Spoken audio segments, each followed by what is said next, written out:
আসসালামু আলাইকুম। ইউক্রেন বাহিনী খুবই খারাপ। ওরা ছোট ছোট ড্রোন নিয়ে এসে তথ্য নেয় আমাদের রুমগুলা কোথায়। আর বড় ড্রোনগুলোর মধ্যে ওরা মিডিয়াম সাইজের ড্রোনের মধ্যে ওরা বম নিয়ে আসে। আর এই বমগুলোর একটা জালির মধ্যে রাখে, আস্তে করে কি আইসা ঠিক আমাদের রুমের মাঝখানে না ছেড়ে দেয়।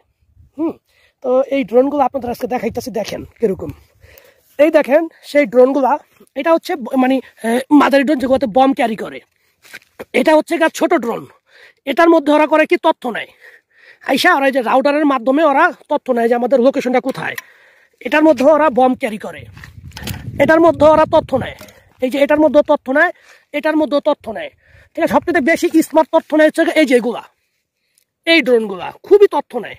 আর এগুলো হচ্ছে আপনার এই যে বড় বম ক্যারি করে, যেটা কিনা অনেক বড়।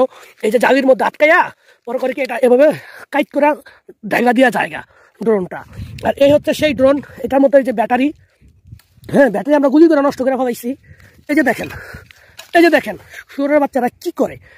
এই যে জালি রাখছেন, জালিটা, এই জালিটা এভাবে লক থাকে। লক থাকার পর এখানে একটা থাকে, মেশিন থাকে, ওটা ক্লিক করলে অটোমেটিকলি টাচ করে পড়ে জায়গা। এই যে এটার মধ্যে ওরা বমটা রাখে, এই রাইখা এটা এরকম থাকে। আমরা সুইচটা হাফ হাওয়া দিছি, গুলি করে পড়ে গেছে সুইচটা, যে এই কিনার দেওয়া ছিল সুইচটা, এটা এভাবে লাইকা থাকে। আস্তে করে কি ওরা সুইচ টিপ দিবে, ওই ইয়া টাইপের সরা জায়গা, আর এটা তাপ করে পড়ে। আর পড়লে এখান থেকে বমটা পড়ে। এটাই ওদের সবচেয়ে বড় ইয়া। এগুলোর মধ্যে ওরা বড় বড় বম রাখে। এটা হচ্ছে ব্যাটারি।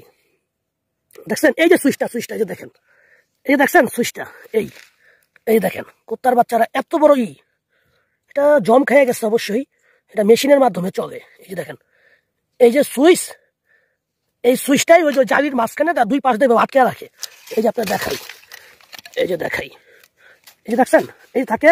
আর এই জিনিসটা এই থাকে, এটা বেঁকা হয়ে গেছে লক থেকে। এটা অটোমেটিক, এই যে এটা অটোমেটিক যখন এইভাবে সরে পড়ে, তখন এই জিনিসটা অটোমেটিক খুলে পড়ে যায়। বুঝতে পারছেন? তো এই হচ্ছে আমাদের জীবন আর কি, সোলজারের জীবন। তবে এগুলো সবই আমরা গুলি করে ভূপাতিত করছি। তো আমি নিজেই একজন স্নাইপার, আমার দ্বারা এগুলো সব হয়েছে। আমি সবসময় ফাঁদ পাইতে থাকি, একটা ড্রোন আসলেই সেটা গুলি করি, অগণ্ডল গুলি করি, সেকেন্ডের মধ্যে মনে করেন যে ড্রোনটা পড়ে যায়। তবে আলহামদুলিল্লাহ আমি আমার গ্রুপের মধ্যে, আমরা 200 জন লোকের মধ্যে সবচেয়ে 1 নম্বর স্নাইপার আমি হয়েছি, যেটা কিনা আমাকে সরকারও পুরস্কৃত ঘোষণা করছে। এই দেখেন সেই ড্রোনগুলা।